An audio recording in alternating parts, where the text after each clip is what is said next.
सुप्रभात बच्चों, वर्ग पंचम के बच्चों, हम लोगों ने अपने बुक सुनहरी धूप में से 6 लेसन पढ़ लिए। आशा है आप लोगों को सब समझ में आ गए होंगे। आज हम एक बहुत ही अलग तरीके का पाठ पढ़ने जा रहे हैं, जिसका शीर्षक है नन्ही कलम से। अब नन्ही कलम क्या? कलम थोड़ी छोटी है। नन्ही कलम का मतलब हुआ बच्चे, कि छोटे छोटे बच्चे अपनी कलम से जो लिख रहे हैं, अपने मनोभावों को जो लिख रहे हैं, उनके जो भाव हैं उनको लिखने को कहा गया है नन्ही कलम से।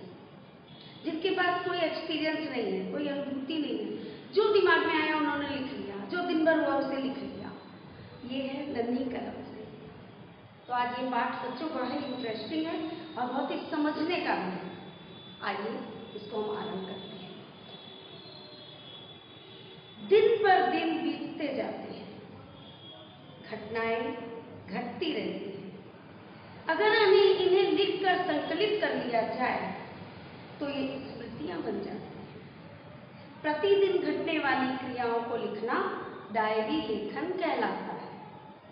डायरी लेखन हिंदी साहित्य की एक प्रमुख विधा है। अब बच्चों, आप लोग सुनते होंगे कि वो फला आदमी डायरी लिखता था, वो हम मेरे भैया डायरी लिखते हैं। ये डायरी लिखना क्या है? डायरी लिखना बच्चों अच्छी बात है। आपने दिन भर में क्या अच्छा काम किया, क्या आपने बुरा काम किया, आपके किसी व्यवहार से किसी दुख हुआ तो वो अनुभूति आपको कैसी हुई, इन सब चीज़ों को जब हम एक जगह संकलित करते हैं, एक जगह इकट्ठा कर लेते हैं ना, तो वही डायरी लेखन होता है। डायरी लेखन करना अच्छी बात है, आपको लिखने का अभ्यास होता है। फिर धीरे धीरे आप अपने मनोवेगों को, अपने एक्सपीरियंस को, अपने अनुभूतियों को अपने शब्दों में लिखना सीख जाते हैं और बड़े होकर के आप राइटर भी बन जाते हैं। और डायरी लिखने के लिए बच्चों एक चीज़ बहुत ज़रूरी है कि आपको ऑनेस्ट होना होता है, क्योंकि ईमानदारी से लिखी हुई चीज़ें ही साकार होती हैं। यदि आप डायरी लिख रहे हैं और आप उसमें दिन भर में खाली अच्छा झूठ मूठ का भर रहे हैं ताकि कोई डायरी पढ़े तो उसे लगे कि मैं कितना अच्छा बच्चा हूँ, दैट इज रॉन्ग। आप लोगों को ऑनेस्ट होना होगा। Be honest for your diary. Diary में आप सच्चाई व्यक्त करते हो, अपने सच्चाई व्यक्त करते हैं। दूसरों के लिए आपने क्या फील किया, आपने किसी को यदि डांटा, आपने यदि किसी को मारा तो आपका इंटेंशन क्या था, आपने वो काम क्यों किया, ये सब उसमें व्यक्त करना होता है। बहुत बार क्या होता है कि हम लोग अपनी सफाई देने लगते हैं, लेकिन सामने वाला सुनता नहीं सुनता, लेकिन आपने डायरी में उसे लिखा है तो कभी यदि जरूरत पड़ी और आपकी डायरी सामने आई तो आपकी सच्चाई सामने आती है। और सबसे बड़ी बात है कि आपके पास शब्द का भंडार हो जाता है और आप लिखने की कला में माहिर हो जाते हैं। तो ये एक छोटी सी घटना के ऊपर एक कहानी बनाई गई है। अब घटना मैंने कहा तो घटना जो अब दिन भर में, मैंने कहा ना, जो भी कुछ घटित होता है, दिन बीत जाते हैं लेकिन कुछ यादें हमारे दिमाग में भरी हुई रहती हैं। उन बातों को आप लिख लीजिए तो हमेशा के लिए आपके पास होगा। जैसे आप डाक टिकट संकलित करते हैं, आपको एक मार्क्सिस्ट का शौक रखता है, मैं इसे संकलित करूँगा, इकट्ठा करूँगा, मतलब इसी तरह डायरी लेखन का भी शौक जरूर रखना चाहिए। आइए हम लोग कहानी आरंभ करते हैं। शुक्रवार 17 अप्रैल 2020। आज हिंदी की अध्यापिका ने हमारी हिंदी की कॉपियां जांचने के लिए मंगवाई। मैं अपनी कॉपी घर पर ही भूल गई थी। अभी क्योंकि एक बच्ची बोल रही है, वो अपनी बातें बोल रही है, इसलिए जैसे वो किसी से बात करती है उस तरीके से वो बता रही है। दरअसल कल बुआ जी का परिवार हमारे घर आया। वे लोग रात में देर से गए, इसीलिए रात में देर से सो पाई और सुबह भी देर से उठी। सुबह हड़बड़ाहट में बस्ते में कॉपी रखना भूल गई। हमारी अध्यापिका निहारिका जी कॉपी न लाने पर बहुत गुस्सा होती हैं। मैं डर गई थी कि वो मुझे डांटेंगी, पर उन्होंने मुझे नहीं डांटा। वे बोली, कल कॉपी जरूर ले आना और आज का काम भी जरूर कर लेना। उनकी बात सुनकर मेरी तो जान में जान आई। आज मैं विद्यालय से आकर सो गई। 6 बजे उठी, अपनी प्यारी सहेली रीमा के साथ बाहर खेलने चली गई। रात में एक बहुत अच्छी फिल्म आ रही थी जिसे देखते देखते 10 बज गए। अब मैं सोने जा रही हूँ। शनिवार 18 अप्रैल। आज सुबह, अच्छा, ये जो बच्ची है, इस बच्ची ने अभी तक अपना नाम नहीं बताया है, लेकिन मैं बता दूं, इस बच्ची का नाम है वर्तिका। इसने अपना पूरा विवरण दिया है कि मेरे घर बुआ जी आई थी और मैं उनके बच्चों के साथ खेलती रह गई। बुआ जी रात देर से घर से गई तो हम लोग भी देर से सोए। कोई गेस्ट आता है तो हम लोग उसमें थोड़े बिजी हो जाते हैं। जरूरी नहीं कि सारे घर के जो बड़े हैं वही बिजी हो, बच्चे भी बिजी हो जाते हैं। और क्योंकि बहुत दिन में कोई मिलने आया है तो मिलते हैं, जुलते हैं। यदि बराबर के बच्चे हैं तो उनके साथ वो खेलते हैं। दिन भर मनोरंजन में बीतता है, फिर रात में वो थक जाते हैं और जब तक कोई चला नहीं जाता है अपने घर तब तक वो भी साथ देते हैं उनका, वो सोते नहीं। तो जब बुआ जी घर से देर से गई तो बच्चे भी देर से सोए, और जब देर से सोएंगे बच्चे तो सुबह देर से उठेंगे। यानी एक देर आपको लगातार देर करती चली जाती है। तो उसे याद आया था कि हिंदी की शिक्षिका ने तो आज कॉपी चेक करने के लिए मंगवाई थी, लेकिन मैं तो ले जाना ही भूल गई। सुबह जब देर से उठी, घड़ी की तरफ टाइम देखा उसने और लेट हो रहा है, जल्दी जल्दी जो हाथ में आया बैग में रखा और स्कूल चली गई। अब उस हड़बड़ाहट में हुआ क्या कि जो हिंदी की कॉपी इंपॉर्टेंट थी वो तो लेके ही नहीं आई। उसे बहुत डर गई थी क्योंकि जो उसकी शिक्षिका थी वो थोड़ी स्ट्रिक्ट थी। उन्होंने उसको लगा कि मुझे बहुत डांटने वाली है, तो वो पहले ही सहम गई। लेकिन टीचर्स बच्चों को बहुत प्यार करते हैं। शिक्षिकाएं ये समझती हैं क्योंकि वो भी माँ होती हैं। वो जानती हैं कि ये बच्चा अभी से सहमा हुआ है, वो सूरत देख के समझ जाती है। और यदि उससे कोई गलती हुई है तो कोई बहुत बड़ा ब्लंडर नहीं हो गया यदि कॉपी नहीं लाई, आज नहीं तो कल चेक हो सकती है, तो उसके लिए बच्चों को अपराधी नहीं मानती है और न ही उन्हें दंड देती है। तो उन्होंने बड़े प्यार से उससे कहा कि बेटा, आज तुम नहीं लाए हो कल ले आना, लेकिन आज जो काम करवाया है वो भी कर लेना। इससे क्या हुआ, बच्ची डरी नहीं और उसके दिल में अपने टीचर के प्रति प्रेम और श्रद्धा छलक गई। अब वही यदि शिक्षिका उनसे कहती कल कॉपी जरूर लेके आना, क्यों नहीं लेके आई, तो ये इंप्रेशन खराब होता, बच्चा डर जाता, सहम जाता, दूसरे दिन नहीं आना चाहता। तो बच्चों, प्यार में बड़ी ताकत होती है। ये हम लोग हर कहानी में हम लोग ये चीज पढ़ते हैं और जीवन में इसे महसूस करते हैं। जो काम प्यार से कराया जा सकता है वो खार से नहीं कराया जा सकता। तो अब उसने कहा कि अब मैं तो फिर स्कूल से आई और आकर के अपनी उसकी प्यारी सहेली है रीमा, उसके साथ घूमने चली गई, खेलने चली गई। उसके बाद देखा तो टीवी पे रात में बहुत मस्त पिक्चर आ रही थी, एकदम लोगों की फेवरेट, तो उसे कैसे मिस कर सकती थी, तो उसने वो पिक्चर भी देख ली। अब जब पिक्चर चलती है तो कम से कम 3 घंटे तो लग ही जाते हैं। रात के 10 बज गए। उसके बाद उसने खाया पिया और फिर से सो गई। अब वो सोने जब गई तो वो शुक्रवार का दिन उसका बीत गया। अब आ गया शनिवार, वो 17 अप्रैल था, या 18 अप्रैल है। आज सुबह जैसे ही मेरी आँख खुली, मुझे याद आया कि मैंने हिंदी का गृहकार्य नहीं किया है। अब देखो, फिर उसने गलती कर दी। मैंने सोचा कल तो मुझे डांट नहीं पड़ी, पर आज जरूर पड़ेगी, क्योंकि बार बार गलतियां थोड़ी माफ की जाती हैं। यदि डेली गलती माफ करेंगे तो आप कभी सुधरोगे ही नहीं। तो ये डर उसका सच्चा था। मैंने सोचा कि मैं आज विद्यालय ही नहीं जाती। अब देखो, बच्चे ने बहाना बनाया, लेकिन उसने अपनी डायरी में ये सब लिखा, लेकिन देखो सच लिखा। लेकिन आप जब बताते हो क्लास में, जब आपसे पूछा जाता है बच्चे क्यों नहीं आए थे कल, तो आप कुछ और ही बहाना करते हो। आप ये नहीं कहते हो कि मैम मैंने लिखा नहीं था, कॉपी नहीं लाया था, इसलिए मैंने एब्सेंट मार्क किया, मेरी गलती।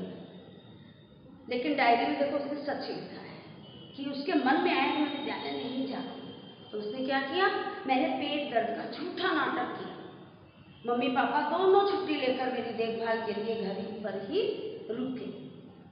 उन्हें मेरी वजह से अपना जरूरी काम छोड़ना पड़ा। अब उसे अफसोस भी हो रहा है कि मेरी वजह से, जो कि मैं तो झूठ बोल रही हूँ, और इन लोगों का जरूरी काम था, और वो इन लोगों को छोड़ना पड़ गया। मुझे बहुत बुरा लग रहा था।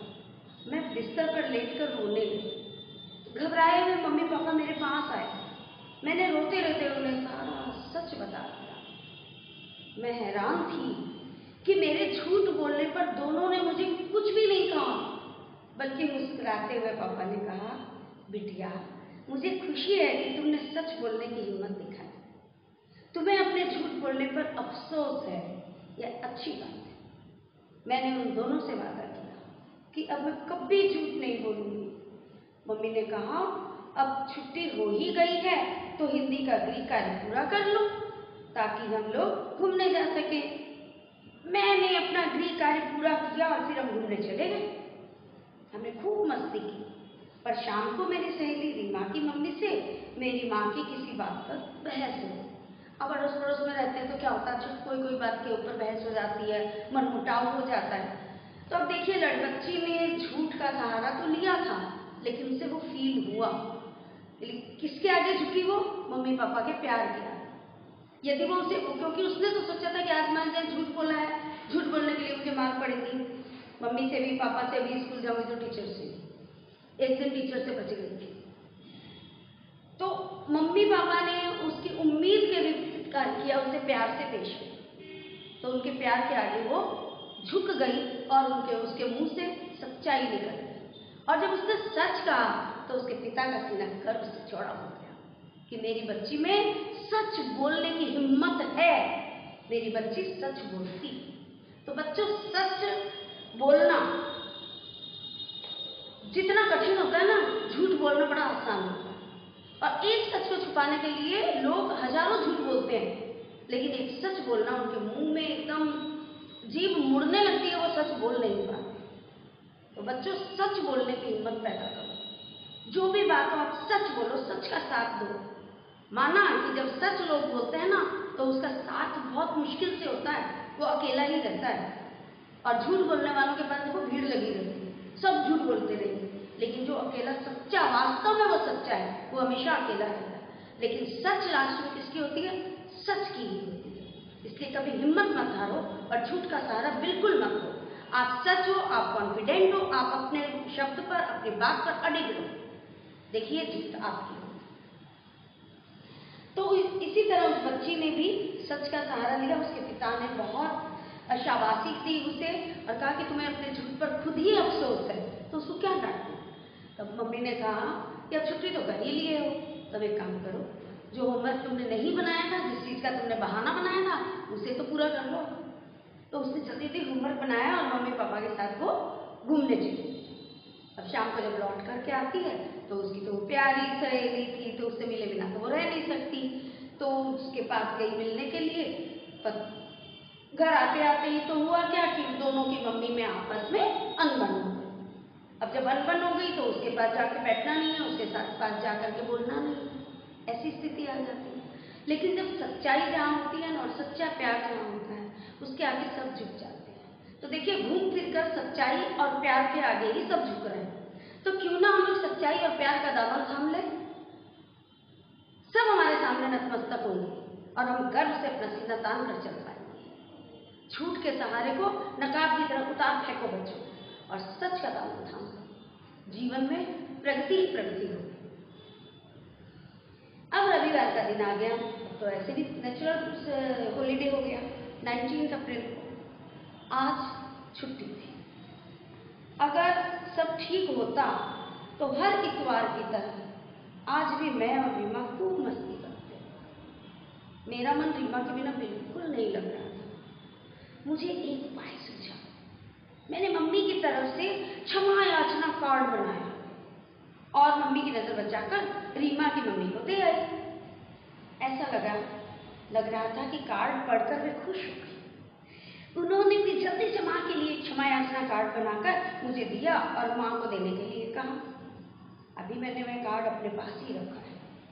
मैं कल सुबह स्कूल जाते समय उन्हें वह कार्ड दूंगी, ताकि जल्दी में मम्मी मुझसे और कुछ ना पूछ सके। तो ये जो पन्ने थे ना, ये सारे उसकी डायरी में लिखे थे। उस बच्ची ने समय सारी ये बातें अपनी डायरी में लिखी थी और नीचे उसने अपना नाम लिखा है वर्तिका। तो अब हुआ क्या, संडे के दिन हर संडे को दोनों सहेलियां रीमा और वर्तिका घर का अपना काम करके, अपनी पढ़ाई लिखाई का सब काम सलटा करके वो लोग आपस में खेलने जाती थी। और उस क्योंकि संडे है, कोई चिंता ही नहीं है, कोई वर्क ऐसा नहीं है कि उनके लिए अटक रहा है या स्कूल का टाइम हो गया हमें छोड़ना है, अपने खेल को डिस्टर्ब करना ही नहीं था। तो हम लोग ये लोग खूब मस्ती करते थे।